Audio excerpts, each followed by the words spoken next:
new video. How do I push myself to work harder? It was 2 a.m., and I was still sitting in front of my computer, staring at a blank screen. The deadlines were looming, my inbox was overflowing, and the mountain of work seemed insurmountable. I had promised myself that I would work harder, be more productive, push past my limits. But the energy was just not there. I was exhausted. The motivation that had once fired me up to reach new heights had slipped away like sand through my fingers. I had been here before, countless times. It wasn't a lack of desire to succeed. No, I wanted to do well. But when it came to executing, something always held me back. My mind wandered. My body ached. My focus scattered. How do I push myself to work harder when it feels like every part of me is resisting? The question echoed in my mind as I rubbed my eyes, trying to stay awake. How did I get here? How did I let my goals slip through my fingers again? The familiar feeling of frustration began to bubble up. I had been stuck in this cycle for months. The only thing growing was my guilt. My productivity felt like a cruel joke, and the harder I tried to force myself, the more tired I became. It was a paradox. The more I pushed, the less progress I made. But tonight, something had to change. I had promised myself I would stop making excuses. Enough was enough. I needed to get out of this rut. I needed to push myself to work harder, to overcome this inertia. Breaking the cycle. I began by taking a deep breath. I had to stop looking at the entire mountain of tasks and start focusing on one thing at a time. It's so easy to get overwhelmed when you try to tackle everything at once. The key, I realized, was to break things down into smaller, more manageable pieces.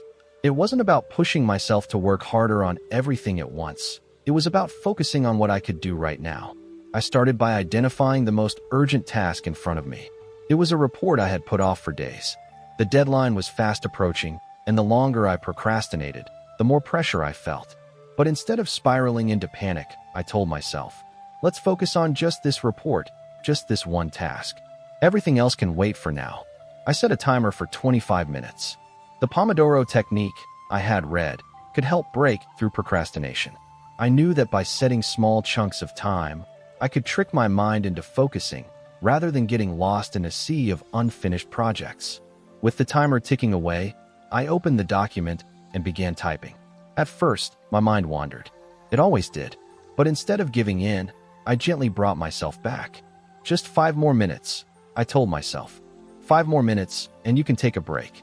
Surprisingly, those 5 minutes turned into 10, then 20, and before I knew it, I had completed the first draft.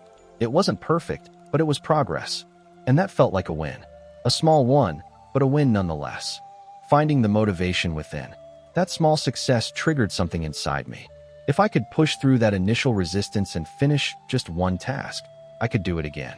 The hard part, I realized, was getting started. Once I was in motion, it became easier to keep moving. But it wasn't just about forcing myself to work harder. It was about understanding why I wanted to work harder in the first place. What was the deeper motivation? Was it just about getting the job done? Or was there something more?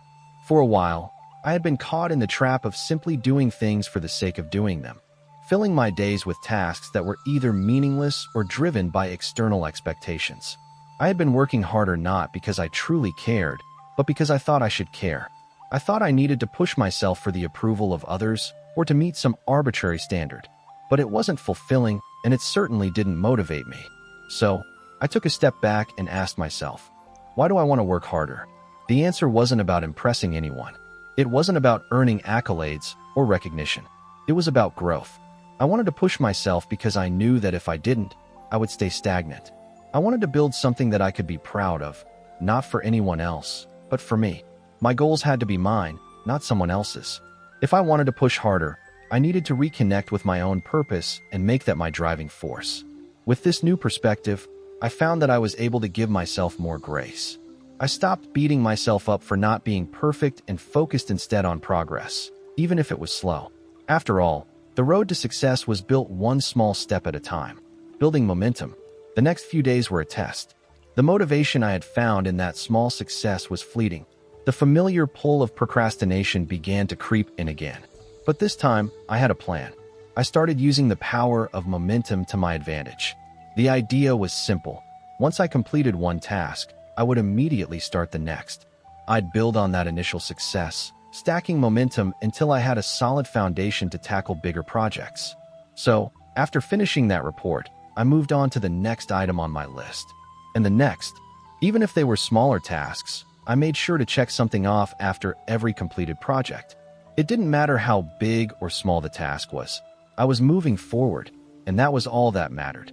The more I built momentum, the more I realized that the key to pushing myself harder wasn't about motivation. It was about discipline. Motivation ebbs and flows, but discipline is consistent.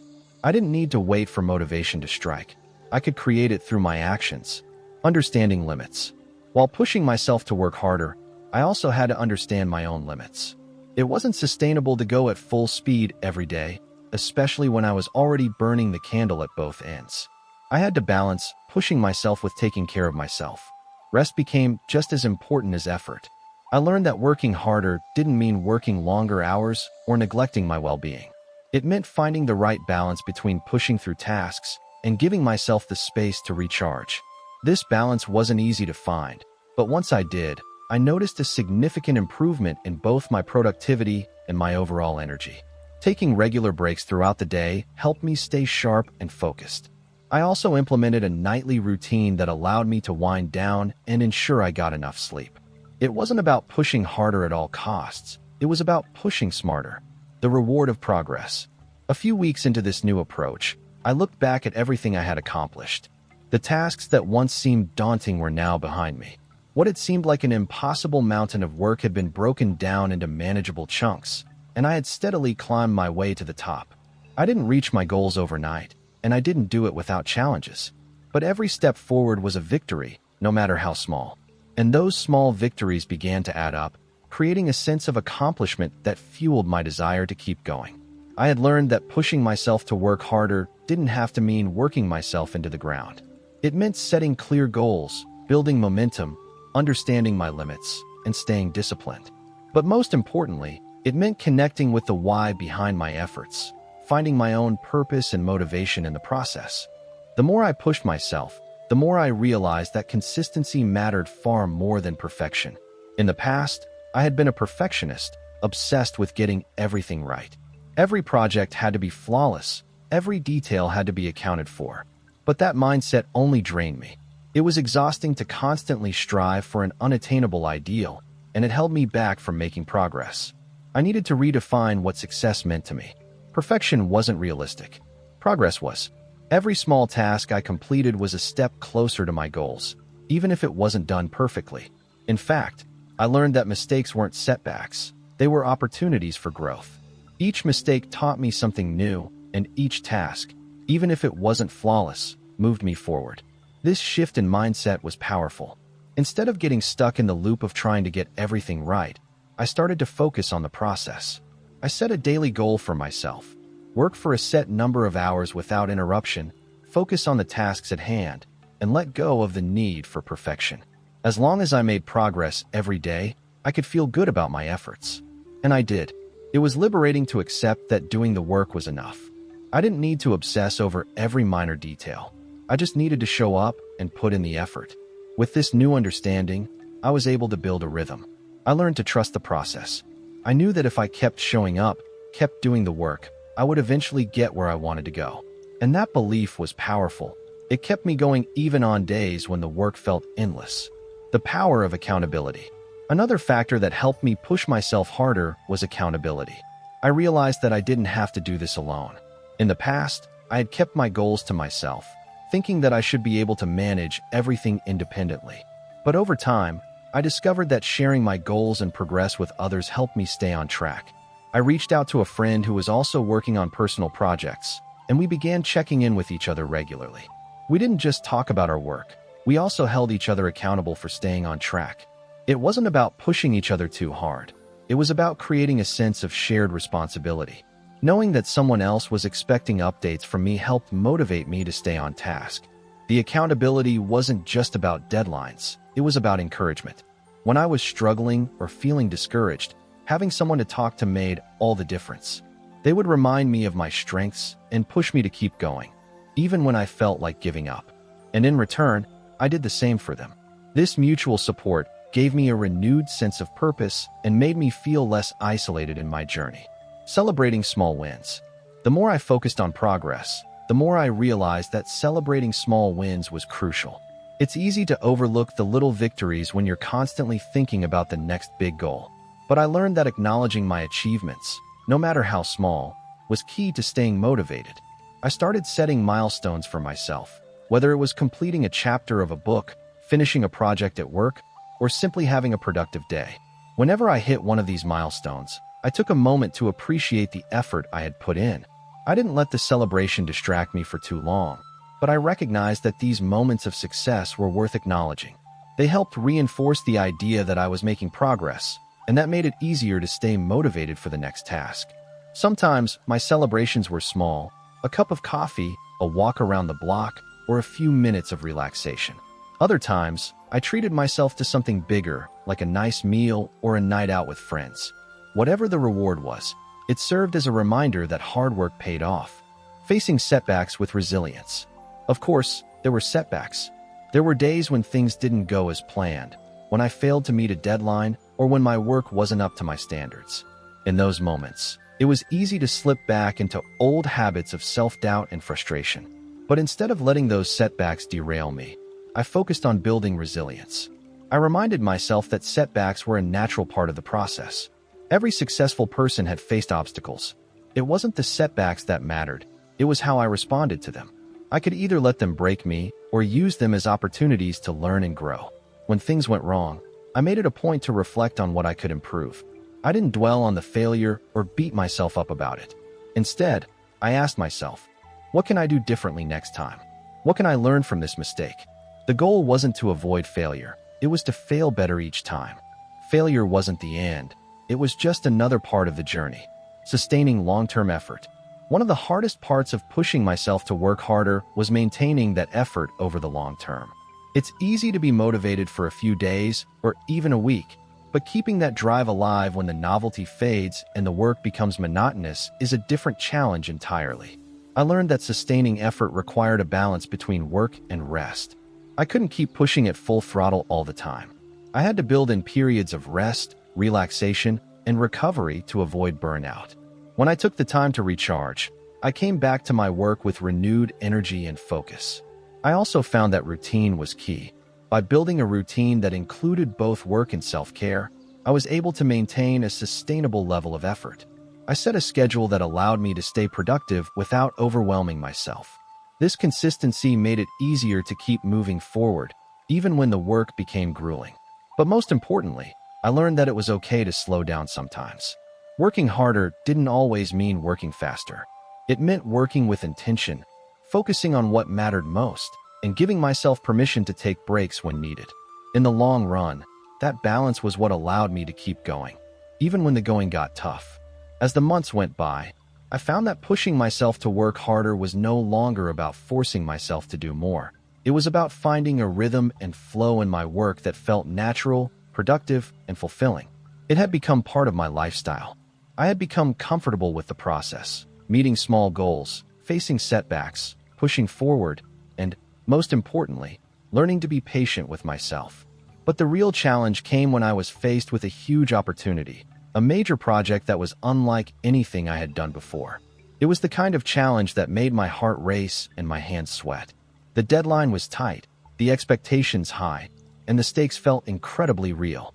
For a moment, I thought about backing out. Was I ready? Was I prepared? Could I truly push myself to do something this big?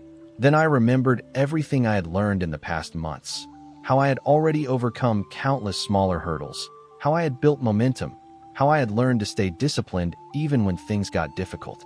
This project was no different. The tools I had developed for handling smaller tasks could be applied here. I just had to trust myself. The first few days were brutal. I dove headfirst into research and planning, creating a detailed roadmap for the project. I broke it down into phases, much like I had done with my smaller tasks. The work piled up, but I stayed focused. I didn't give myself the chance to be overwhelmed. Each task was an opportunity to grow. When the obstacles arose, and they always did, I didn't panic. I took a breath, remembered my routine, and tackled the problem systematically. I reached out for help when I needed it. and I leaned on the accountability partners I had set up for support. I didn't let fear of failure hold me back. I just kept moving forward, one step at a time. The pressure, of course, was immense, but I realized that pressure didn't have to crush me. It could be a catalyst for growth, for pushing myself even further than I had before. It was all about perspective. Instead of seeing the pressure as a burden, I viewed it as an opportunity to show myself just how much I was capable of. And when the project was finally completed, on time, and to a standard I was proud of, it felt like a true testament to my growth. The relief was overwhelming, yes, but more than that, I felt proud. Proud not only of the final result, but of the process that had gotten me there. I had pushed myself harder than I ever had before, and I had succeeded. But what I realized in that moment was that the sense of achievement wasn't just about crossing the finish line. It was about all the work I had done to get there. The sleepless nights, the discipline, the mindset shifts, and the understanding that success is built on small, consistent efforts. The real victory was in how I had evolved throughout the journey, reframing what success really means. After completing the project, I found myself reflecting on what had really pushed me to work harder. Sure, deadlines and external pressures had motivated me in some ways, but I understood that sustainable motivation had to come from within. It wasn't about pushing myself endlessly to meet the expectations of others. It was about pushing myself because I wanted to be better. I wanted to feel fulfilled. I wanted to grow. I realized that working harder didn't mean overworking. It didn't mean burning out. It meant showing up every day, being disciplined, focusing on progress, and having the courage to take on new challenges. It was about resilience, the ability to keep going even when the work feels endless or the road ahead is uncertain. It was about self-awareness, knowing my limits, celebrating my wins, and learning from my mistakes. And, most importantly, it was about self-compassion, giving myself the grace to fail, to stumble, but to always get back up and keep moving forward. I wasn't the same person I was when I started this journey. The person who had been overwhelmed by tasks, unsure of her ability to succeed, was gone. In her place was someone who had learned the art of hard work, who understood the importance of pacing, and who knew that pushing herself was a way to show respect to her future self. The final thought. Looking back, I can honestly say that the biggest lesson I learned was that working harder doesn't mean pushing through at all costs. It's about understanding that the true power lies in how we approach the work. It's in being intentional, creating momentum, being disciplined, and making room for rest and reflection along the way. I pushed myself harder because I wanted to improve not just for the outcome, but for the process. I pushed myself harder because I wanted to feel proud of the person I was becoming, not just the tasks I was completing. I realized that hard work isn't about grinding nonstop. It's about showing up every day with intention, resilience, and focus. And now, every time I feel like I can't push any further, I remind myself of what I've accomplished and what I've learned along the way. I don't expect perfection anymore, but I do expect progress. And that expectation keeps me moving forward. In the end, I had learned the true meaning of pushing myself, not to prove something to others, but to prove to myself that I am capable of more than I ever thought possible. And that, in itself, is enough to keep pushing.